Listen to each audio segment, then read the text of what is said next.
Maka Bapak Ibu yang saya muliakan, santri sendiri itu dari bahasa san itu insan, tri itu yang memiliki 3 hal. Apa yang harus dimiliki oleh santri? Yang harus dimiliki oleh santri adalah Islam, iman, dan ihsan. Yang pertama Islam. 2 minggu yang lalu nama saya sempat trending topik di Twitter nomor 1 gara-gara saya dikira intervensi agamanya Farel Prayoga. Gara-gara kejadiannya adalah saya pengajian di Banyuwangi, dihadiri puluhan ribu orang, kemudian bintang tamunya Farel Prayoga. Dia datang, kemudian bisa sholawatan, kemudian saya tanya, Mas Farel, kamu bisa ngaji apa enggak? Dijawab tidak bisa. Kemudian dia nyanyi lagu Ojo Dibanding-banding ke, samalah, jangan dibanding-bandingkan saya dengan Pak PJ Wali Kota, tetap ganteng saya. Dan gak usah kita membanding-bandingkan hidup kita dengan orang lain. Kenapa? Karena kita hidup di atas bumi yang sama tapi di atas takdir yang berbeda. Betul Bu? Makanya kalau Anda punya anak, anaknya santri, jangan pernah kamu ragukan dengan masa depan anakmu. Ingat, masa depan seseorang itu seperti sekumpulan tempe. Artinya apa? Gak ada yang tahu. Selesai nyanyi Ojo Dibanding-banding ke, saya tanya, Mas Farel bisa ngaji apa enggak? Dijawab tidak bisa. Kemudian panitia datang bawa selembar kertas mengatakan kepada saya, Gus, mohon maaf, Farel Prayoga itu non-Islam. Akhirnya saya tanya, karena saya kaget, mohon maaf kalau Mas Farel agamanya non-Islam. Tadi saya nggak usah disuguh Mas, saya pas puasa.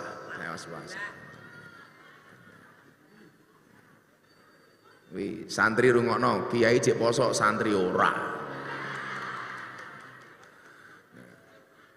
Jadi waktu itu saya bilang, mohon maaf, kalau begitu Mas Farel agamanya apa?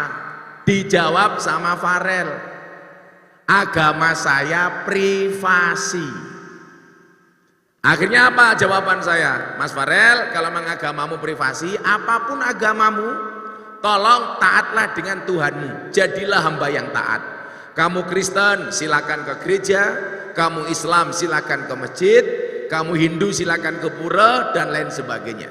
Yang menjadi ramai kemudian adalah ketika kalimat jawaban Farel agama itu privasi itu diamplifikasi menjadi ramai di media. Farel keren, ditanya agama jawabannya privasi. Nah, kemudian muncul persoalan, Gus, agama itu privasi atau bukan? Saya menghormati bagi Anda yang mengatakan agama itu privasi. Tapi kalau saya mengatakan agama itu bukan privasi, agama itu harus dideklarasikan. Yang privasi itu bukan agama tapi ibadah. Saya nggak perlu nanya sama Pak PJ Wali Kota, Pak PJ tadi sholat duha apa enggak? Itu privasi. Saya nggak perlu nanya sama beliau, Pak Anda sudah sedekah apa belum? Itu privasi. Pak Anda istrinya berapa? Itu privasi. Itu privasi. Nah, kalau agama harus disampaikan. Makanya apa kalimatnya? Huwallazi arsala rasulahu bil huda wa dinil haq liyudhhirahu 'ala dini kulli. Agama itu harus dideklarasikan. Itulah alasan kenapa ada kolom agama dalam KTP. Kalau memang agama itu privasi, nggak usah ada kolom agama. Tapi faktanya bangsa kita mengakui agama dengan mencantumkannya di dalam kolom KTP. Makanya dulu zaman Pak Cahyokumolo jadi Menteri Dalam Negeri, kebetulan sahabat saya, beliau tanya sama saya begini, Gus, ada pihak-pihak yang menginginkan kolom agama dalam KTP dihapus saja. Apa pandangan Gus Miftah? Saya jawab, saya tidak setuju. Seharusnya Anda orang Islam, nama umpamanya Muhammad, agama Islam, bangga dengan identitas agama dalam KTP-mu. Maka hari ini yang KTP-nya Islam saya doakan masuk surga. KTP-nya.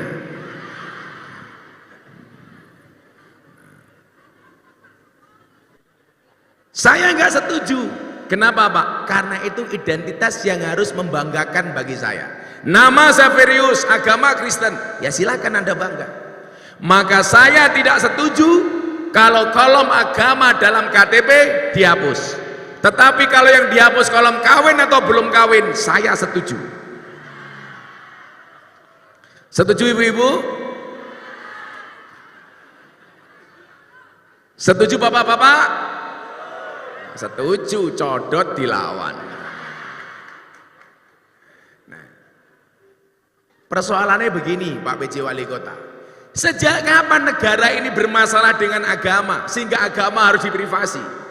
Toh kemudian amanat Pancasila sila pertama, ketuhanan yang Maha Esa, itu mengamanatkan bahwa orang Indonesia harus berketuhanan. Dan kalau orang Indonesia berketuhanan, berarti dia harus memiliki agama. Mana ada orang berketuhanan tanpa punya agama? Nah, ada 6 agama yang diakui oleh undang-undang: Islam, Kristen, Katolik, Hindu, Buddha, Konghucu. Saya menyatakan dengan tegas, apapun agamamu berhak menjalankan perintah agamanya tanpa pernah mendapatkan intervensi dari pihak manapun. Yang Islam silakan ke gereja, ke masjid. Yang Kristen silakan ke gereja. Yang Hindu silakan ke pura. Siapa yang melarang? Gak ada larangan. Tapi memang ada kemudian orang-orang yang punya kepentingan bagaimana kemudian bangsa ini menjadi bangsa yang tidak akur dengan membawa isu agama. Maka kemudian apa? Ada yang tidak terima seolah-olah pemerintahnya anti-Islam. Indikatornya apa? Banyak ulama yang ditangkap. Kemarin tanggal 11 Oktober saya diminta menjadi penceramah oleh Presiden di JCC. Acaranya apa Pak Wali Kota? Investori Daily Summit 2022. Itu isinya para pengusaha, CEO, pejabat BUMN, Presiden, Kabinet Pak Jokowi. Saya bingung, ini mau ngomong apa? Acaranya investor, supaya investor datang ke Indonesia. Ternyata kalau kemudian kita melihat sejarah Harun ar-Rasyid, orang percaya untuk investasi di kerajaan Harun ar-Rasyid, salah satunya adalah karena adanya integritas dan loyalitas. Loyalitas kepada siapa? Kepada pemimpin. Maka kemudian kita lihat bagaimana kemudian orang luar percaya untuk menanamkan modalnya di Indonesia kalau rakyatnya saja tidak percaya dengan pemimpinnya. Maka kalau kemudian orang luar harus menanamkan modal di Indonesia, syarat pertamanya adalah harus ada loyalitas. Maka saya bilang, kebencian yang berlebih kepada pemimpin adalah merupakan pintu radikalisme. Saya bilang, kalau memang Anda tidak suka dengan Pak Jokowi, ya besok pemilu 2024 silakan nyalon sendiri. Sing milih raimu sopo? Wes gak pernah berjuang, gak pernah punya sumbangsi, gak punya jasa, gak punya nama, kok gaya? Betul Bu? Survei bulan Maret tahun 2022, tokoh nasional yang paling nasionalis, kemudian yang paling populer di TikTok, itu ada 10 nama. Semuanya pejabat kecuali 1 orang. Semuanya politisi kecuali 1 orang. Nomor 10 ada Caimin. Nomor 9 ada Airlangga Hartarto. Nomor 8 ada Prabowo Subianto. Mohon maaf, daripada salah saya baca. Ini ada 10 nama yang kemudian dianggap paling nasionalis, yang kemudian berwawasan kebangsaan yang baik. Hampir semuanya Pak PJ itu pejabat, kecuali 1 nama. Kita lihat siapa yang bukan pejabat. Apakah moderatornya? Enggak mungkin. Pak moderator punya TikTok? Oh, punya. Followernya berapa? 2. Kasihan amat. Nggak mau saya begini Bapak Ibu, bagaimana kemudian kita mencintai bangsa ini dengan baik dan benar? 10 nama hashtag by number last update time tahun 2022 bulan Maret tanggal 1. Nomor 10 ada Caimin, ada Muhaimin Iskandar, tagarnya 4,2 juta. Nomor 9 ada Pak Erlangga Hartarto, tagarnya 31 juta. Nomor 8 ada Prabowo Subianto, tagarnya 105 juta. Nomor 7 ada Sandiaga Uno, tagarnya 123 juta. Nomor 6 ada Ridwan Kamil, 184 juta. Nomor 5 Puan Maharani, tagarnya 212 juta. Nomor 4 ada Erick Thohir, tagarnya 244 juta. Nomor 3 Anies Baswedan, tagarnya 331 juta. Nomor 2 dengan tagar 479 juta, Gus Miftah. Wow.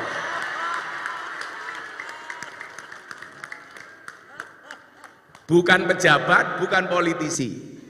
Saya hanya kalah dari Mas Ganjar Pranowo nomor 1. Apik loh, Presidennya Ganjar wakili Miftah, apik loh. Ya minimal saya sudah menjadi presiden para pendosa. Nah, maksud saya Bapak-Bapak yang saya muliakan, kenapa kemudian saya santri, saya bangga jadi santri Nahdlatul Ulama? Karena memang sampai hari ini organisasi masyarakat yang begitu konsisten dan istiqomah dengan NKRI harga mati dan Pancasila sebagai ideologi adalah Nahdlatul Ulama. Jadi kalau kemudian ada orang mengatakan kalau agama itu diskriminasi, diskriminasinya dari mana? Maka di dalam beragama dan berbangsa, kita sebagai orang NU diingatkan oleh Allah dalam Al-Baqarah 143, wa kadzalika ja'alnakum ummatan wasaton, wasatiyah, tawasud, baik di dalam beragama maupun berbangsa. Gak boleh ekstrim kanan, gak boleh ekstrim kiri. Dulu ada yang berlebih-lebihan Pak Gus, menurut saya semua agama itu benar, titik. Saya bilang ini pemahaman yang salah. Kalimat ini benar tapi kurang komplit. Komplitnya di mana? Semua agama itu benar bagi penganutnya. Kalau semua agama itu benar titik, bahaya Pak. Tiap hari kita bisa ganti agama. Senin Islam, Selasa Kristen, Rabu Katolik, Kamis Hindu, Jumat Darmo Gandul, Minggu Gandule Mbah Darmo. Ayo. Ini nggak benar. Nah, maka kalau kemudian dengan tata kelola pemerintah yang menjadikan warganya, masyarakatnya wajib punya agama dengan dasar sila ketuhanan yang Maha Esa, kok kemudian ada orang yang mengatakan Indonesia pemimpinnya itu anti agama? Anda mengatakan dari mana? Dasarnya apa? Indonesia memang bukan negara agama, tapi sudah sangat agamis. Indonesia bukan negara Islam, tapi sudah sangat Islami. Loh itu kalau memang negara Islami Gus, kenapa banyak ulama yang ditangkap? Yang ditangkap polisi itu berapa dari jumlah ulama yang ada di Indonesia? Dan saya meyakini polisi nggak berani sewenang-wenang menangkap ulama, menangkap rakyat biasa saja nggak boleh sewenang-wenang, apalagi kiai. Kalau kemudian ada ulama berbuat kriminal ditangkap sama polisi, itu namanya bukan kriminalisasi ulama, tapi proses hukum terhadap ulama yang kriminal. Jangankan ulama yang berbuat kriminal, polisi berbuat kriminal, ya ditangkap sama polisi. Betul. Makanya jangan kaget kalau ada polisi nembak polisi di rumahnya polisi ditangkap sama polisi. Sing mumet yo ndase polisi.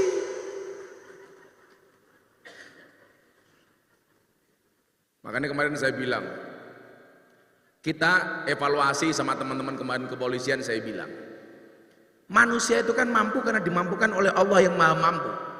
Manusia itu bisa bukan karena dia bisa, tapi karena dibuat bisa oleh Allah yang Maha Bisa. Contoh, kencing itulah masalah sepele toh Bu. Tapi banyak orang nggak bisa kencing. Saya ngajak anaknya Kapolres mau berangkat umroh suntik meningitis, disuruh kencing dulu tes urin. 30 menit di kamar mandi Pak, nggak bisa keluar air kencingnya. Saya bilang goblok nguyuh raiso. Gantian saya masuk toilet, saya mau pipis sama nggak bisa keluar. Tak denden ke yo ramet tuh, tak obat abit ke yo ramet tuh. Akhirnya aku jengkel, tak selentiin dasi yo ramet tuh itu. Karena apa? Karena belum Allah izinkan. Maka beruntunglah Anda yang masih bisa kencing, betul? Nah, tidur itu masalah sepele apa masalah susah? Tapi banyak orang yang nggak bisa tidur Pak. Masuk kamar, hotel kamarnya bagus, kasurnya tebel, selimutnya hangat, bahkan bantal gulingnya iso ngentut. Maca donga, bismika Allahumma ahya wa bismika amut. Matane yo ora iso merem. Tapi lucune wong Solo 3 lak ngrungokke khotbah Jumat ora maca donga merem gitu. Makanya obat tidur yang paling mustajab adalah khotbah Jumat. Makanya kalau saya sedang ngaji Anda tidur silahkan. Cuman saya ingatkan, an-naumu akhul maut, tidur itu saudaranya mati. Makanya kalau saya ngaji Anda tidur berarti pengen cepat-cepat. Apa rumangsane Pak Wali? Ibu-ibu yang pakai payung itu karena takut panas? Bukan, takut bedaknya luntur.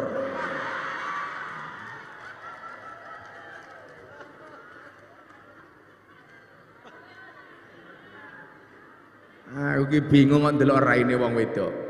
Kuwi jane rai apa papan karambol. Podo-podo kebak wedak. Shallu ala Nabi Muhammad. Jadi kemudian kita dudukkan, sama saya bilang sama polisi. Kawan-kawan saya kebetulan polisi, tanggal 1 Oktober kemarin saya ngaji dengan Kapolri di Probolinggo. Saya bilang, ini membuktikan apa? Bahwa manusia itu tidak mampu apa-apa. Kalau memang manusia itu mampu Pak, seharusnya guru itu anaknya paling pintar. Kenapa? Wong guru itu pekerjaannya memintarkan anaknya orang lain. Tapi faktanya banyak guru anaknya goblok. Berarti guru gak bisa apa-apa. Kalau memang manusia itu mampu, seharusnya dokter itu badannya paling sehat. Kenapa? Karena dokter pekerjaannya menyehatkan orang lain. Tapi faktanya banyak dokter yang sakit. Malah kemarin saya punya teman di Jogja, dokter spesialis THT, telinga, hidung, tenggorokan. Orangnya malah budek, kan goblok.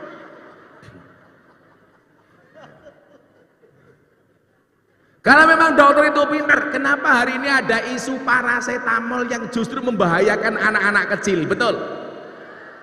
Kan berarti nggak bisa apa-apa. Makanya saya punya santri, kamu pengen jadi apa nak? Dokter. Saya tanya, dokter itu pintar apa goblok? Pintar. Salah, dokter itu goblok. Buktinya apa? Setiap orang datang ditanya, kan goblok. Pak Wali sakit apa? Kalau pintar ngapain tanya? Dokter itu yang pintar cuma satu, dokter hewan. Nggak pernah ditanya, langsung disuntik. Nggak ada dokter di Boyolali, dokter hewan tanya sapi-sapi kamu sakit apa? Nggak ada.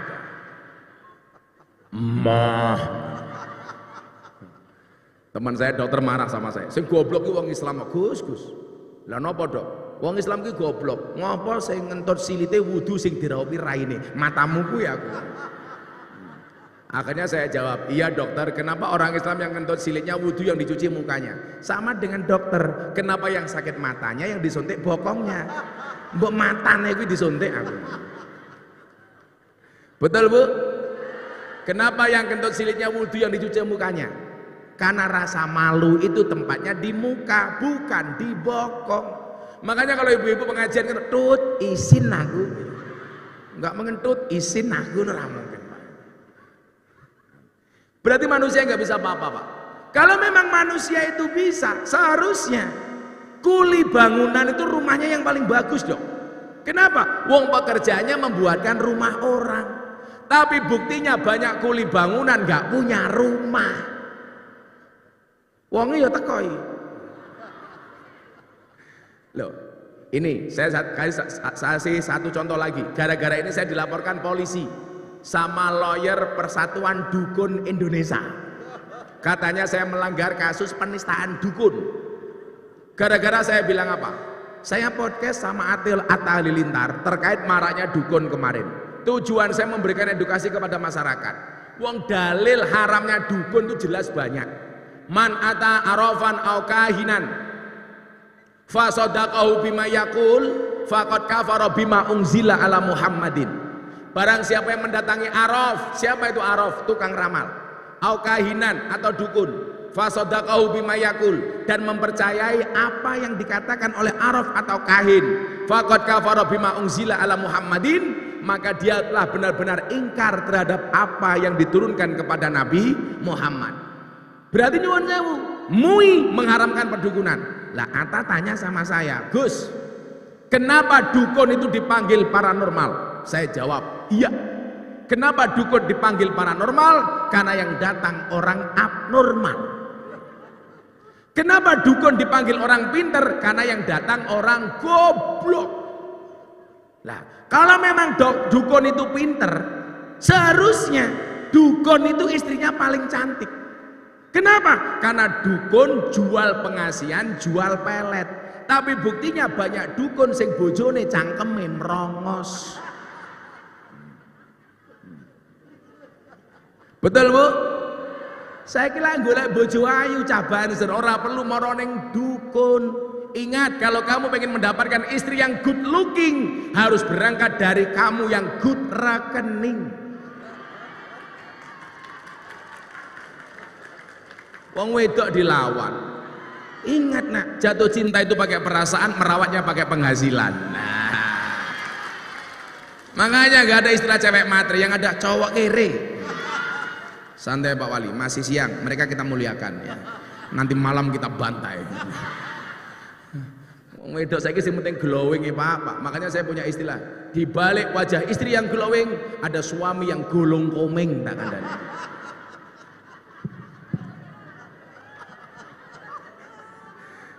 Saya udah lama gak ketemu Deddy Corbuzier. Saya ketemu Deddy Corbuzier terakhir pas saya menikahkan dia dengan istrinya Sabrina ini. Lah kemarin dia mau berangkat ke Amerika ketemu saya. Ditanya, Gus, ada nggak kriteria suami jahat? Oh ada. Siapa itu suami jahat? Suami yang mampu beli rokok untuk dirinya, tetapi tidak mampu beli skincare untuk istrinya. Lah.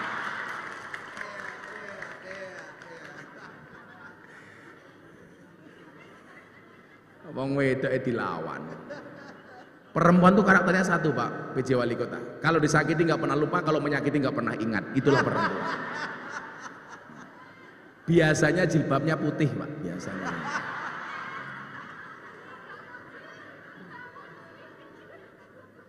Yang jilbabnya hijau insya Allah lebih parah.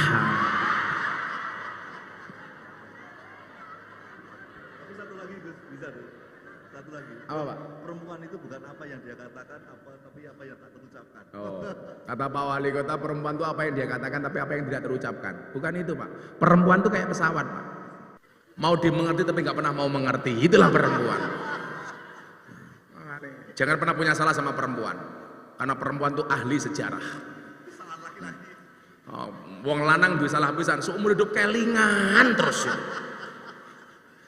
Karena memang perempuan itu kelemahannya satu, terlalu banyak mengingat. Laki-laki kelemahannya juga satu, terlalu cepat melupakan. Iya.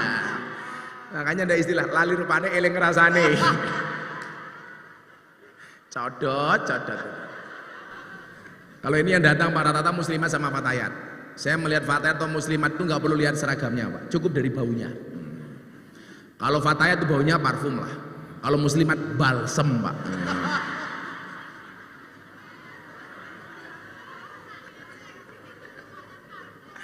Ya Allah. Jadi ini muslimat ngece. Udah muslimat bukan balsem deh, fresh care. Shallu ala Nabi Muhammad. Jadi mohon maaf kalau dikatakan negara ini anti agama, Anda salah. Kriminalisasi ulama, Anda salah. Kalau ada ulama yang ditangkap sama polisi itu bukan kriminalisasi, tapi proses hukum terhadap ulama yang kriminal. Kriminalisasi ulama itu kalau Pak PJ Wali Kota ngundang Gus Miftah pulang nggak disangoni, lah itu kriminalisasi. Itu melanggar KUHP pasal 378. Nah, penipuan. Nah. Kalau dikasih sangu isinya cuma sedikit, pasalnya beda lagi, 335, perbuatan tidak menyenangkan. Nah, maka kemudian apa? Amanat Nahdlatul Ulama di dalam berbangsa dan bernegara, ada dua amanat besar yang harus kita pahami. Yang pertama adalah amanat keagamaan, yang kedua amanat kebangsaan. Saya pengen Bapak Ibu yang hadir, para santri yang hadir memahami dua hal ini, amanat keagamaan dan amanat kebangsaan. Yang pertama, amanat keagamaan. Amanat keagamaan adalah menjaga berlangsungnya tradisi Ahlus Sunnah wal Jamaah. Coba kita lihat Arab Saudi itu, Pak, tadinya mereka sangat kental dengan amalia Ahlus Sunnah. Tapi sejak perjanjian As-Saud dengan Syekh Abdul Wahab, Ahlus Sunnah ini menjadi hilang. Karena As-Saud memegang kendali politiknya, kemudian Abdul Wahab dengan Wahabi memegang kendali ideologinya. Maka yang tadinya Ahlus Sunnah, kemudian Arab Saudi dikuasai oleh Wahabi.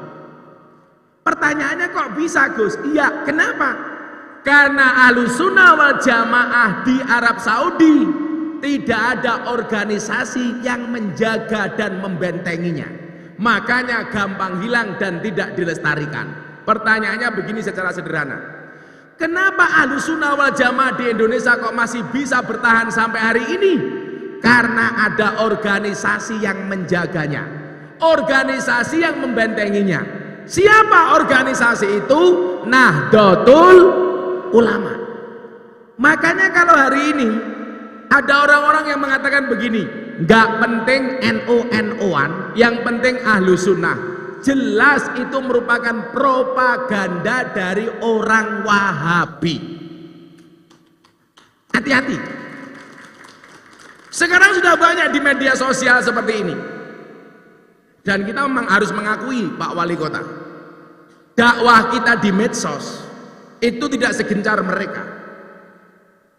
Survei Carta Politika dan Poltreking terhadap ustadz berpengaruh di Indonesia, nomor 1 dan nomor 2 alhamdulillah imbang, head to head. Survei Carta Politika Poltreking, siapakah ustadz di Indonesia yang paling berpengaruh? Nomor 1 ada Ustadz Abdul Somad, nomor 2 ada Gus Miftah. Yang pengen saya sampaikan apa? Bahwa sebenarnya kader NU itu juga mampu, kader NU itu juga bisa. Persoalannya mau apa tidak. Kalau kemudian persoalan orang alim, Pak, NU itu gudangnya orang alim. Persoalannya adalah mau nggak kita berkontribusi untuk Ahlus Sunnah, mau nggak kita berkontribusi untuk Indonesia. Sekarang masih banyak yang malu-malu, Pak. Sementara kelompok sebelah yang sebenarnya belum tentu berkemampuan, tetapi berani menonjolkan dirinya. Maka ada istilah, mereka itu sebenarnya minoritas tapi speak up. Sementara kita mayoritas tapi silent. Maka saya bilang, berdakwahlah sampai alim, jangan nunggu alim baru berdakwah. Dulu ada orang bilang begini, idealnya Gus, orang dakwah itu harus seperti Gus Baha, harus alim dulu baru berdakwah. Saya bilang, kalau semuanya nunggu alim dulu kayak Gus Baha, akan banyak ruang kosong yang kita tidak bisa masuk. Bukankah kita ingat, falikulli syai'im maziyah, semua orang itu punya kelebihan masing-masing. Kenapa? Karena Nabi sendiri jumlahnya banyak, maka kiai sebagai ahli warisnya para nabi, tentunya warisannya beda-beda. Contoh, ada nabi ditakdir oleh Allah jadi raja, Daud. Begitu mudun turun kepada kiai. Ada kiai yang diangkat oleh Allah menjadi presiden, Gus Dur. Maka kalau hari ini Anda mengatakan santri tidak bisa jadi apa-apa, Anda salah. Santri tidak bisa jadi kaya, Anda kalah. pendapatan Gus Miftah lebih banyak daripada PJ wali kota. Berani dicek, ayo.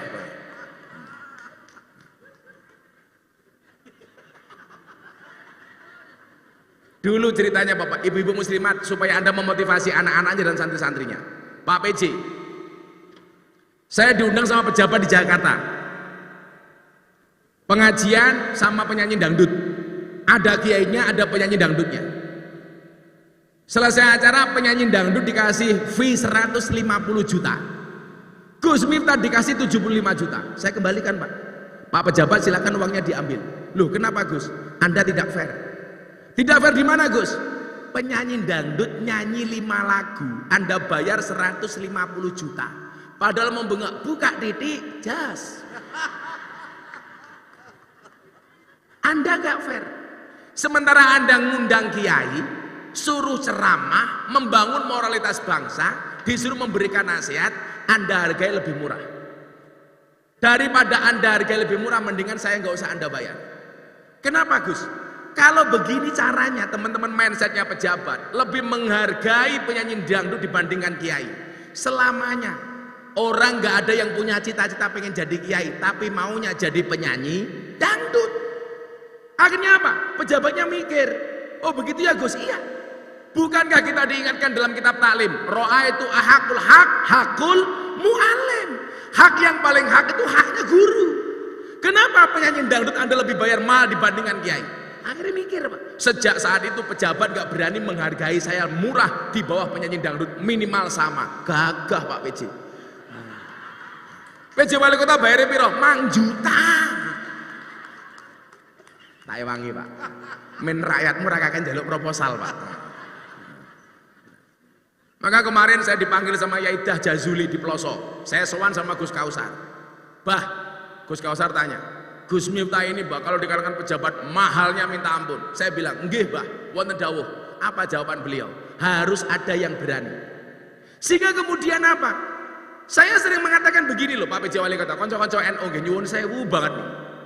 Kita itu orang-orang NU selalu saja berebut ikan yang sama di kolam yang sama. Yolah iwae gede Pak, wader, teri, cetol gitu. Sehingga kemudian apa? Karena terlalu berebut di kolam yang sama dengan ikan yang sama, yang terjadi apa? Hasut antara kiai satu dan yang lainnya. Maka kemudian apa? Saya ingat betul dengan dawuhnya Maulana Habib Lutfi tahun 2000-an. Saya dipanggil ke kamar beliau. Beliau duduk seperti ini, saya pegang sukunya, kakinya, saya pijeti. Beliau mengatakan sama saya apa? Le, ojo kaget. Satu saat kamu akan mendapati satu zaman di mana banyak hasutnya kiai itu lebih besar dibandingkan hasutnya santri. Dan wallah itu terbukti Pak. Saya dulu mau bikin pesantren di Jogja, orang bilang Miftah iki sapa? Anake sapa? Kok wani gawe pondok pesantren ning Jogja? Saya bilang, bukankah Anda kemudian ingat wasarul alamina dawul humuli idza faqartahum dakarul jududa. Mohon maaf Pak. Generasi yang paling jelek itu siapa? Gus-gus kanca-kancaku sing nom kaya aku rungokno Kang. Generasi yang paling jelek itu siapa? Generasi yang ketika ada orang besar Anda mengatakan bapakku mbiyen luwih hebat tinimbang ini. Padahal di saat dia mengatakan bapakku lebih hebat, dia bukan siapa-siapa. Harusnya malu. Saya dulu Pak PJ Wali Kota mau dipek mantu sama kiai besar, saya tolak. Alasan saya sederhana. Kalau saya punya menantu besar, satu saat saya bisa jadi besar, orang akan mengatakan, ya lumrah Miftah itu besar, wong duwe mara tuwa besar. Tapi kalau saya nggak bisa besar, orang akan mengatakan, walah Mif, duwe mara tuwa gede kok mantune ora iso gede. Kan aku malu. Akhirnya saya bilang apa? Saya mau cari mertua sing ora gede. Wong biasa-biasa mawon, bila perlu gampang tak apusi. Kan enak Pak itu. Kalau kita besar nggak ada orang nyacat, kita kecil juga nggak ada orang menghina. Maka kemudian apa? Lucu hari ini kalau kita hanya membanggakan mbah-mbah kita, sementara kita bukan siapa-siapa. Saya paling malu Pak. Sampai akhirnya Habib Lutfi bilang sama saya apa? Le, sekali-kali sampaikan mbahmu ki sapa. Oke. Saya sampaikan. Kalau ngomong nasab Pak, saya Pak urutan 10, 12 saya masih hafal Pak.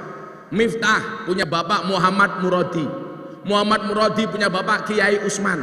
Muhammad Usman. Kiai Muhammad Usman punya bapak namanya Kiai Muhammad Boniran. Muhammad Boniran punya bapak namanya Kiai Muhammad Jalal Iman. Jalal Iman punya bapak namanya Kiai Karyonawi. Karyonawi punya ibu namanya Nyai Madarum. Nyai Madarum punya bapak namanya Kiai Ilyas. Kiai Ilyas punya bapak namanya Muhammad Besari. Jadi Anda salah, bukan Hasan Besari. Hasan Besari itu cucu dari Mbah Muhammad Besari. Muhammad Besari punya anak 9, nomor 7-nya namanya Kiai Ilyas. Kiai Ilyas punya anak 3, Nyai Madarum, Hasan Besari. Muhammad Besari punya bapak di Caruban, namanya Anom Besari. Anom Besari punya bapak di Kediri, namanya Abdullah Mursad. Abdullah Mursad punya bapak namanya Pangeran Demang II. Pangeran Demang II punya bapak namanya Pangeran Demang I. Pangeran Demang I punya bapak namanya Panembahan Wirasmoro. Panembahan Wirasmoro punya bapak namanya Susuan Praworo. Susuan Praworo punya bapak namanya Sultan Trenggono. Sultan Trenggono punya bapak namanya Raden Patah. Raden Patah punya bapak namanya Prabu Brawijaya. Apa lagu bro? Milo larang ya lumrah, ngono lho. Tapi hebatnya apa? Saya mengatakan mbah saya Muhammad Besari, sementara muridnya beliau, ponakan cucunya saja Hasan Besari, itu punya santri besar, namanya siapa? Ontowiryo. Siapa itu nama komplit Ontowiryo? Yang merupakan murid dari Mbah Hasan Besari, cucunya Mbah Muhammad Besari. Nama komplitnya Pak PJ Wali Kota, Kiai Haji Bendoro Raden Mas Abdul Hamid Ontowiryo Mustahar Heru Cokro Senopati ing Ngalogo Sayyidin Panatagomo Amirul Mukminin Khalifatullah Tanah Jawa Pahlawan Gua Selarong Pangeran Diponegoro.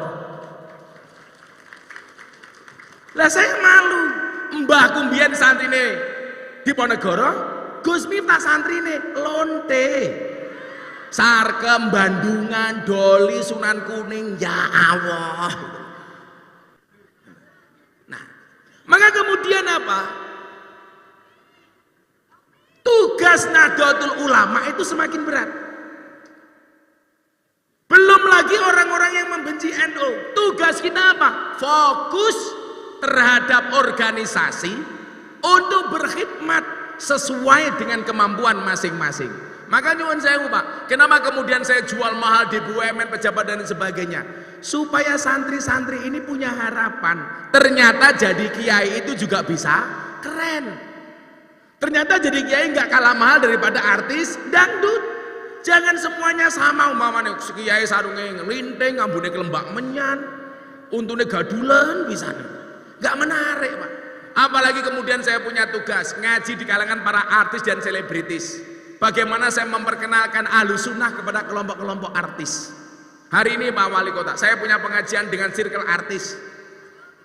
Jamaahnya ada Anang Asanti, Raffi Ahmad, Nagita Slavina, Atta Aurel. Kemarin yang baru rame, Rizky Bilar, Lesti Kejora. Apa hikmah dari kasusnya Lesti Kejora Bu? Please jangan kurus-kurus Bu, gampang dibanting. Saya ngelemu, yes. Lagian memang hari ini cewek gemuk itu lebih disukai daripada cewek kurus. Kenapa? Karena cewek kurus hanya fokus kepada penampilan, tidak pernah fokus kepada perasaan. Iya. Pak Wali Kota punya istri gemuk, jos, mau keloni setengah jam, sikilmu kram Pak tak kandani. Ciri-ciri perempuan gemuk itu satu Pak Wali Kota. Kalau dia foto mesti posenya miring, set. Soalnya khawatir wetenge ketok. Tapi kalau laki-laki Pak Wali jangan gede-gede perutnya Pak Wali. Karena ada penelitian di rumah sakit Jogja. Laki-laki kalau perutnya besar biasanya manuke cilik Pak.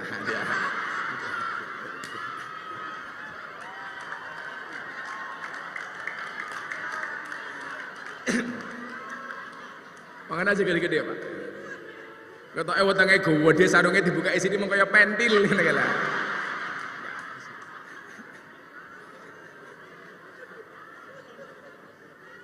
Makanya kalau Gus Miftah perutnya nggak besar Pak. Makanya kalau orang perutnya besar sama burungnya kecil, Gus Miftah perutnya kecil berarti burungnya tajar. Ya selawatan dulu yuk. Sebelum amanat kedua, amanat kebangsaan. Ini baru amanat keagamaan belum selesai loh. Ayo Le, dari mana ini? Kelompok apa namanya? RJM apa gue RJM? Oh, Rondo Melipir. Rojo Melipir. Ayo sholawat Joko Tingkir tapi saya diganti syair NKRI.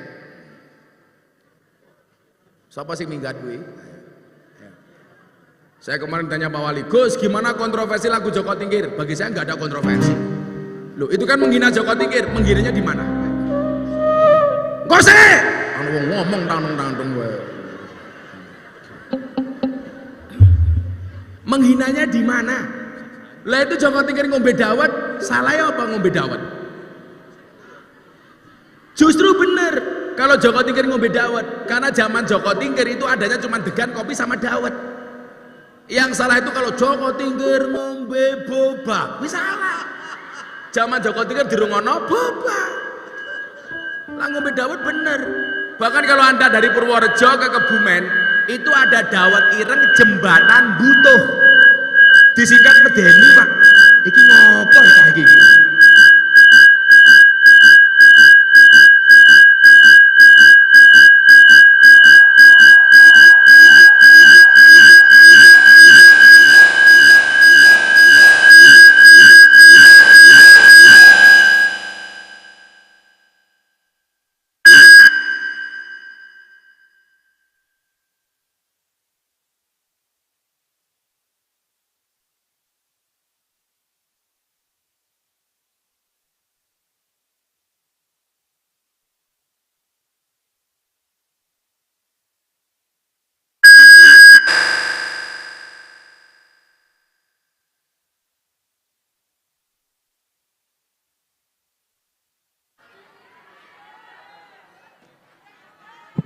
Cek.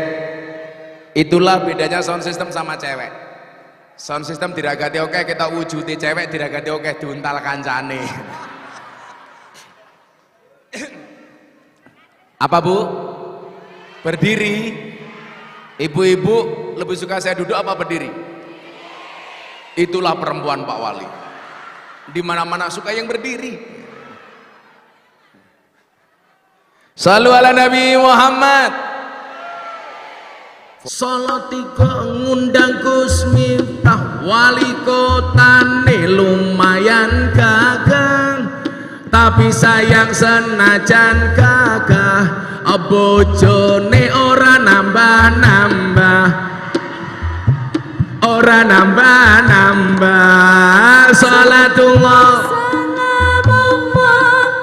ala toha Rasulillah, salatullah salamullah ala yasin habibillah, ala yasin habibillah. Saking ibu-ibu, buah belimbing, buah pisang, wajahnya glowing, kakinya belang-belang. Buah belimbing di atas ketek, raine glowing tungkae mlentek, raine glowing tungkae. Salatullah salamullah ala toha Rasulillah, salatullah salamullah ala yasin habibillah, ala yasin habibillah. Terakhir tiga jomblo, tuku bawang kleru mrica, kebacut sayang mong dianggep konco. Semarang kaline budhek sing disayang matane, sing disayang matane pijek. Salatullah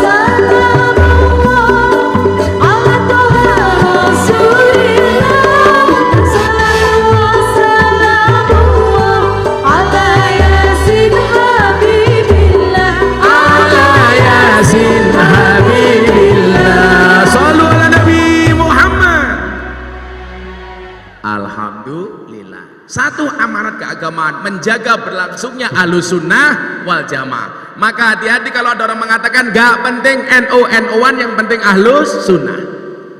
Pola beragama kita itu santai Pak Wali. Wasatiyah, tasamuh, tawazun itu santai. Tidak perlu kemudian sebuah persoalan ribut demo, nggak penting Pak. Apa-apa demo, nggak penting. Kalau kita aksi bela tauhid, tahlilan. Aksi bela negara, istighosahan.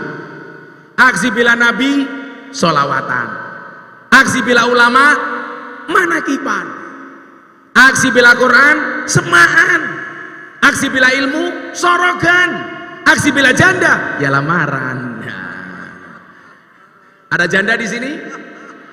Banyak. Ya Allah. Berarti mau oke rondo sing jaluk dirabi aku.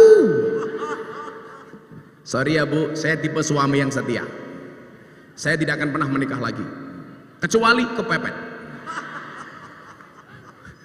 Enggak Pak Wali.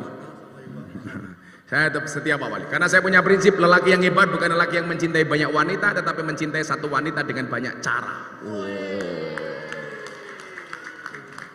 Kenapa saya ngomong seperti itu? Karena direkam kamera. Konangan bujuku mudar Pak. Tapi alhamdulillah kok Bu, istri saya sudah siap untuk dimadu. Oh. Abah, saya siap dimadu. Syaratnya asalkan Abah mau diracun. Matamu mata. Bu, coba sebelum masuk ke yang kedua, dalam Al-Quran itu ada 4 macam tipe keluarga. Ibu-ibu sholat 3 pilih yang mana? 1 tipe keluarga Nabi Nuh, ciri-cirinya suaminya soleh, istrinya nakal. Yang kedua tipe keluarga Fir'aun, suaminya nakal, istrinya solehah. Yang ketiga tipe keluarga Abu Lahab, suaminya nakal, istrinya nakal. Yang keempat tipe keluarga Ibrahim, suaminya soleh, istrinya solehah. Ibu-ibu sholat 3, Anda pilih keluarga yang mana? No, Fir'aun, Abu Lahab, apa Ibrahim? Subhanallah. Dan Anda tahu Ibrahim istrinya 2. Yang ibu sebelah langsung teriak, Rasido Ibrahim, Fir'aun ya ora apa-apa. Ya minimal kalau ibu pun tidak punya imam yang baik seperti Fir'aun, jadilah istri seperti Siti Asiyah. Asiyah, bukan Aisyah, Asiyah. Bukan Aisyah tapi Asiyah. Ini istri Pak yang menyelamatkan Nabi Musa. Peraturan zaman Fir'aun, bayi lahir laki-laki bunuh karena bisa jadi kompetitor untuk Fir'aun menurut data dan informasi dari dukunnya Fir'aun. Akhirnya apa yang terjadi? Bayi Musa ditaruh di atas tempat, kemudian dikentirkan. Kentirkan ki apa ya?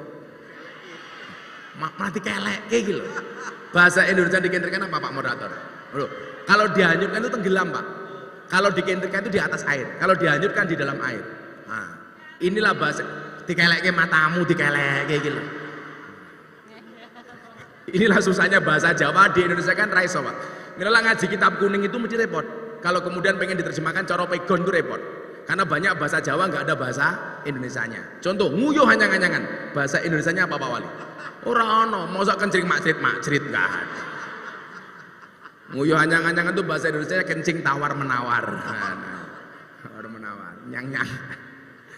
Kayak ibu-ibu duduk di bawah, itu nanti pulang pengajian little body. Sini gatel kelebon wedi. Apa bahasa Indonesianya? Ora ono. Begitu bayi mendarat, ternyata mendarat di belakang kerajaannya Fir'aun. Ditemu sama Siti Asiyah, dibawa pulang. Fir'aun marah, bunuh.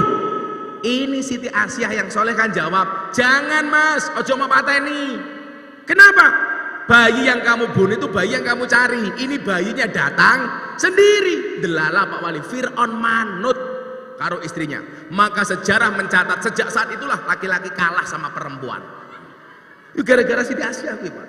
Menurut saya wong lanang kaya awake dhewe kalah karo bojo ki biasa, Pak. Mbok sak pinter-pintere kiai, digetak bojo, goblok dadak tak kandhane. Aku mbok Pak PJ wali kota ning kantor galak. Ning omah ketemu bojone wong lanang ki lak ning njaba kaya macan, mulih kaya kucing tak kandhane. Meyong. Ning njaba ya kaya elang, ning omah kaya emprit. Mbuh wong wedoke sangka apa no? Gumun aku. Maka saya enggak pernah suka dengan laki-laki. Karena saya punya prinsip Pak Wali, perempuan itu suci seperti sajadah. Artinya apa? Karena di atasnya lah laki-laki bisa beribadah.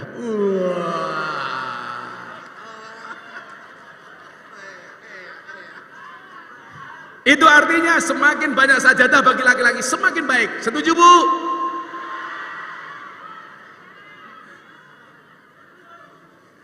Ya sudah, kita muliakan perempuan. Di balik kesuksesan seorang laki-laki ada banyak doa dari seorang istri, betul? Itu artinya semakin banyak istri semakin banyak yang mendoakan. Kalau saya dulu alhamdulillah Bu, ditakdir oleh Allah nggak pernah pacaran, karena memang nggak ada yang mau. Karena saya dulu miskin Bu. Tapi hari ini saya bilang, di balik kesuksesan seorang laki-laki akan ada banyak mantan yang menyesali. Woi, apa? Jadokna aku karo Gus Miftah telat. Apa amanat kedua? Ini amanat kebangsaan yang harus dipahami oleh kaum santri. Amanat Nahdlatul Ulama yang kedua adalah amanat kebangsaan. Menjaga berlangsungnya negara kesatuan Republik Indonesia dengan Pancasila sebagai ideologi negara. Sudah tidak boleh ditawar. Makanya saya dulu buat acara sama Mas Ganjar di Jeporo, Mas. Itu ada guru pakai pakaian ASN, dialog sama saya, maju ke depan. Dia bilang apa sama saya? Gus, Indonesia itu kalau mau makmur, mbok Pancasila dirubah. Demokrasinya dengan demokrasi Pancasila. Kita pindah dari demokrasi ke sistem apa? Sistem khilafah. Dengan menghilangkan sekat-sekat kebangsaan. Saya tanya sama yang bersangkutan, Pak, menurut Anda negara mana di dunia yang berhasil dengan sistem khilafah? Saudi Arabia. Saya bilang, dolanmu kurang adoh, turumu kurang bengi, koncomu kurang oke, kopimu kurang kental, Bali ini kurang isu. Ibu-ibu ingat, kalau suami pulang pagi nggak masalah Bu, banci saja pulangnya pagi. Sejak kapan Arab Saudi itu menggunakan sistem khilafah? Arab Saudi itu bukan khilafah tapi al-mamlakah, kerajaan. Bahkan hari ini Muhammad bin Salman bikin keputusan.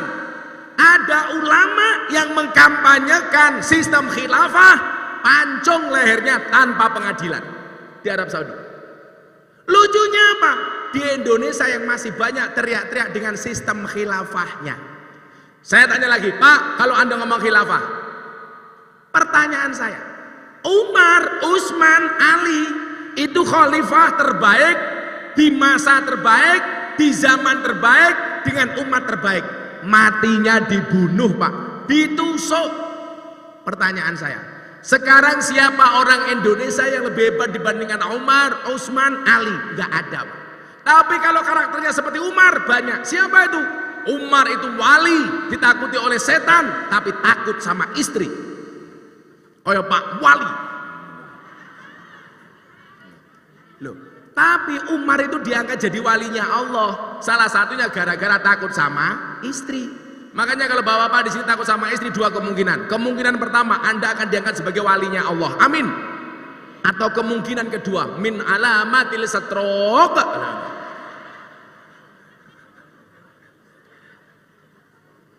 Calonnya siapa mau jadi khilafah? Kemudian yang kedua, kalau sudah ada calonnya, cara milihnya bagaimana? Enggak ketemu. Kalau ada cara milihnya, begitu jadi yang lantik siapa? Maka saya bilang, khilafah di Indonesia itu bukan ditolak, tapi otomatis tertolak. Kenapa? Karena bangsa ini bangsa yang majemuk, bangsa yang pluralis. 1.400 suku bangsa, ada 6 agama, begitu banyak aliran kepercayaan, maka otomatis tertolak. Dan Allah Pak Wali itu sangat cinta dengan Indonesia, sangat adil dengan Indonesia. Buktinya apa? Membuat pantai seindah Bali dengan mayoritas penduduknya orang non-Islam. Delalah kok Bali ki manggone ning kono, mayoritas non-Islam. Sehingga apa?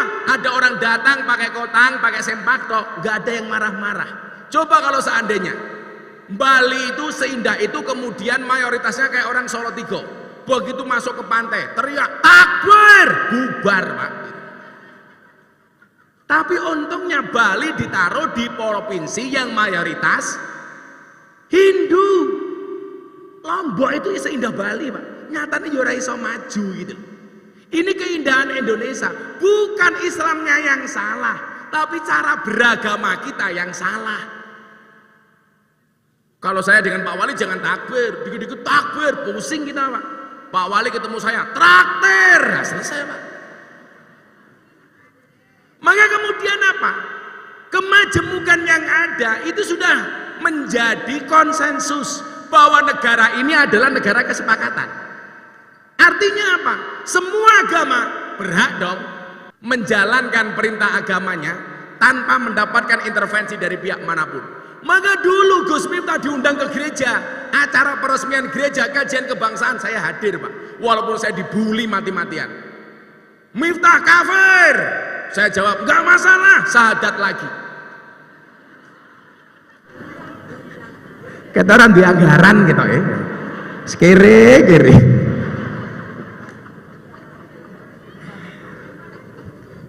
Maka Bapak Ibu yang saya muliakan, inilah indahnya Indonesia, dan orang NU harus menjaga dua amanah ini. Satu, amanah keagamaan, yang kedua amanah kebangsaan. Saya pengen cari orang yang paling sepuh, silakan maju sing paling tua, takon maca Pancasila, tak kayak duit. Ini sing paling sepuh, sing paling tua. Nyun sewu Mas. Yang berani yang paling sepuh bahasa Pancasila tak kasih uang. Lah sing nom ngopo mesti hafal. Mana yang tua? Oh Simbah, Mbah. Mbah, mriki Mbah. Mbah. Jenengan Simbah. Mriki Mbah, mriki. Oh malu. Kalau bisa Pancasila tak kasih uang 1 juta. Simbahnya. Khusus Mbah iki. Ora wani.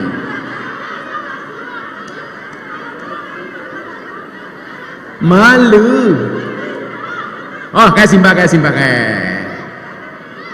ngaku bojo muslimat ora wani. Sini Mbah, sini. Itu Mbah itu. Mriki Mbah. Alah dandan barang ngopo? Mriki Mbah.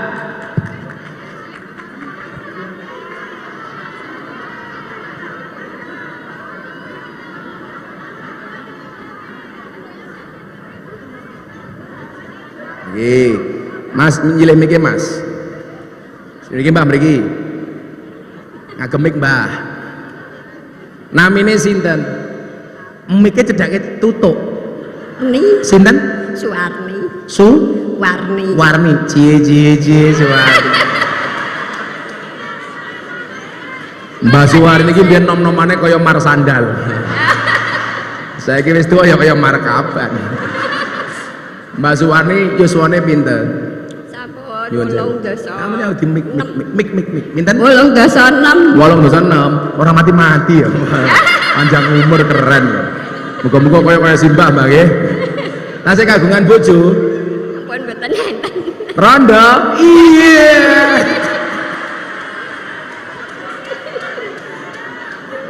Rondo.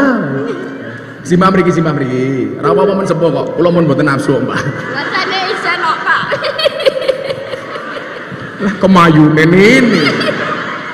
Mbak Suwani hafal Pancasila mboten? Nggih rada, Pak. Rada sih. Oke. Oh. Semua yang hadir mengikuti Pancasila dari Mbah Suwarni. Panggilannya Mbah Su ngoten nggih. Nggih. Napa Mbah War? Mbak Warni. Mbak Warni ala Mbak. Wis tuwa kok Mbak. Mbak Coba. Warni. Oh Mbah Warni. Putrane pinten, Mbah? 3. 3. Pon, cari Pancasila. Pancasila.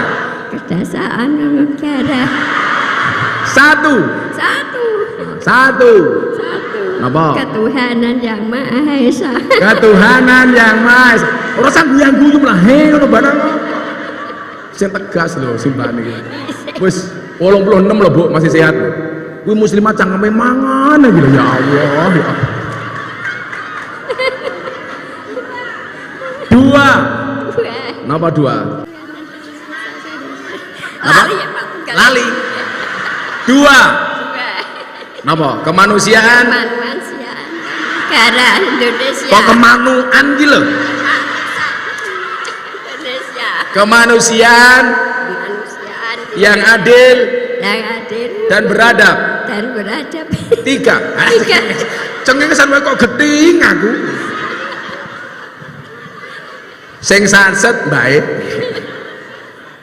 Aduh, mbak iki hooh tenan. Ketoke mbak murid Samsudin iki. Tiga. Diguyu Ustaz Fauzi Arkan ki lho. Tiga. Tiga. Napa? Kemasukan Indonesia. Eh? Tuhanan yang Maha Esa. Oh, umi ra jelas. Pon kayak duit bae. Tak kayak duit 300.000 kene karo kaos. Ora apa lo. Kaos. Kaos, Mbak. Bocah pokok. Oh. Lah kula aturi yatra kagem napa duwite? Tumbas top up. Ya Allah top up. Damel sedekah. Oh sedekah. Lan jenengan sedekah dompete 100.000, 50.000, 1.000. Nggih. Ana kotak infak sing dicemplungke 100.000 napa 1.000? 50.000. Mending simbah 50.000 kono 1.000. Delok munyuk kebun binatang sangune 100.000. Pengajian delok kiai infake 1.000. Berarti larang kiai napa munyuk? Jenengan lu ngajeni kiai napa munyuk? Temen apa yatrane? Kangge sedekah. Sedekah napa? Kangge pengaosan. Pengaosan teng pundi? Wonten griya. Wonten griya. Niki namine sinten? Kula namine sinten? Mboten mangkertas kula. Mboten mangertos.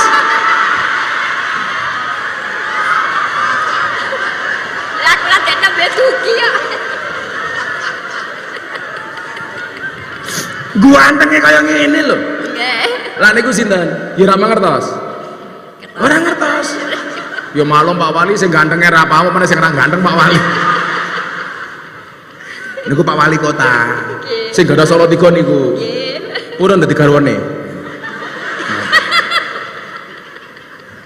Ngembah kula aturi 300.000 nggih. Matur nuwun dados amal panjenengan nggih Pak Kiai. Kula dongake rabi meneh mboten. Kula dongake. Dongake. Nggih, kesanan timur. Rabine kalian jenengan. Ya aku mau kan kamu udah tua. Matur nuwun, Mbak. Siap nggih. Sepate paring Nggih, matur nuwun, Mbak nggih.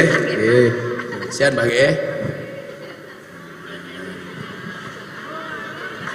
Tepuk tangan Mbak Suwarni. Bu sinten namine? Bu Wakiem. Sinten? Bu Wakiem. Wakiem. Nggih, Bu Wakiem saking pundi? saking Gesing Widara. Gesing Widara. Tebih saking mriki. Mboten. Mboten, tasih gadah bojo. Asih. Oh. Pun tuwa. Omen tua. Napa meh dijolke kali ketua PCNU? Mboten. Mboten. Garwane nyambut damel napa? Kan dia pun sepuh, Pak. Mboten nyambut damel. Lah umur pinten bojone? Pun 18. Oh 18. Semoga-moga ide iso 18 nggih. Nggih. Lah Bu Wakiem umure pinten? Kula 50 gangsal. Sing lanang 80 sebetulnya 55. Nggih. Jenengan pas dirabi biyen, bapak umur pinten jenengan umur pinten? Umur Pas rabi biyen. Sewidak. Bapak umur swidak, terus jenengan umur pinten? Berkawan dosa. 3 dosa. Oh, duduk kali rondo wonten ta biyen? Nggih. Oh, sama-sama berpengalaman. Nyambut damel napa Bu Wakiem? Tani, Pak. Tani napa? Nggih, Tani Pak. kiambak napa buruh tani? Nggih, buruh. Gak ada sawah kiambak? Mboten. Mboten. Tandur napa jenengan? Lho, mboten gadah sing ditandur. Mboten gadah sawah. Oh. Jenengan buruh. Nggih. Nandur napa pari? Nggih. Napa wong nandur? Ngarit niki, Pak. Ngarit. Nggih. Oh, nderep niku to? Nggih. Oh, nderep. Niku berarti bendina nderep. Nggih. Hasilnya pinten sedina? Kawan dosa, 3 dosa gangsal. Jam berapa sampai jam berapa? Jam 8 sampai jam sekawan. Oh, jam 8 sampai jam Sekawan. Suwe yo. Nggih, nggih niki to. Terus napa sing ajeng diaturke napa? Aten dawuh napa? Ajeng takon apa ajeng dawuh? Ajeng nyuwun. Nyuwun apa? Nyuwun anto. Nggih. Nyuwun napa kagem napa? Nyuwun arta kagem tumbas beras. Oh. Ning omah mboten kagungan beras. Mboten. Estu. Estu. Oh, lah anake pinten? Digane 3. Terus wis nyambut gawe dereng? Sampun. Mboten mandingi jenengan? Mboten. Mboten. Lah nembe nyambut damel. Oh, nembe. Nggih. Kagunge teng dalem pun istirahat mawon. Nggih. Ya pun. Beras sekilo pinten? Gansal 11. Yo 15.000 wae lah no. Nggih. Kenapa-napa disukani kok. Oh, wis mergo bersyukur 500.000. Nggih.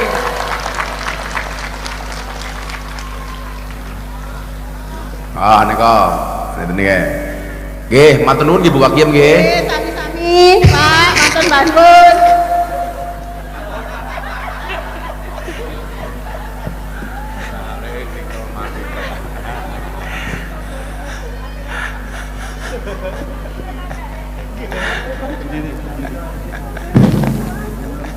Matur nuwun nggih Bu Wakiem. Nggih padha-padha.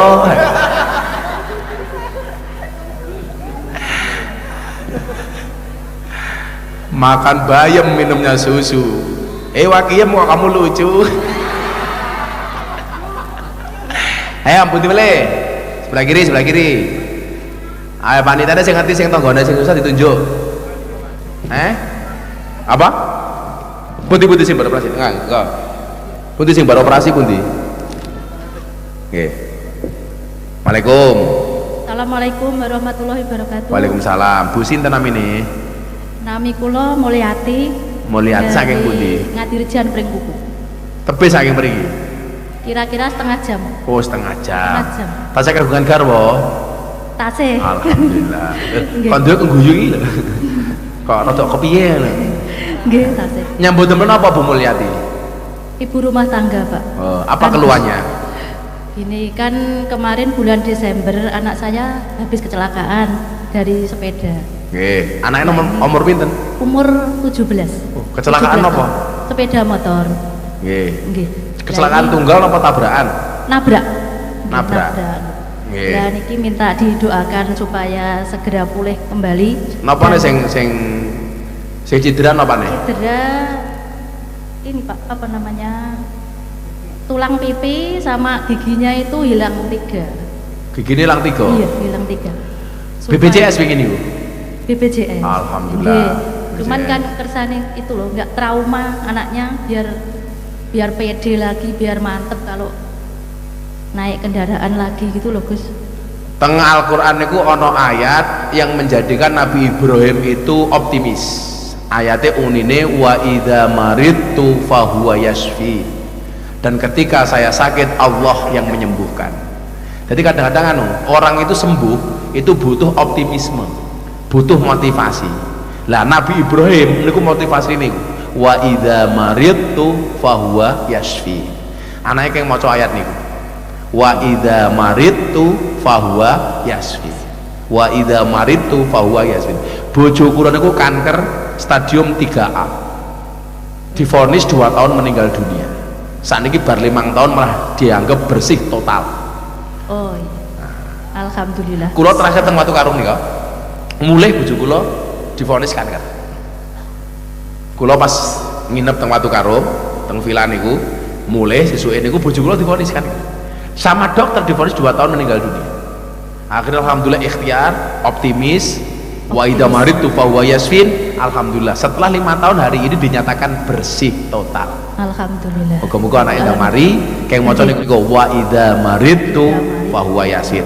Anake tak titipi 500.000 nyo ki anake. Alhamdulillah rabbil alamin.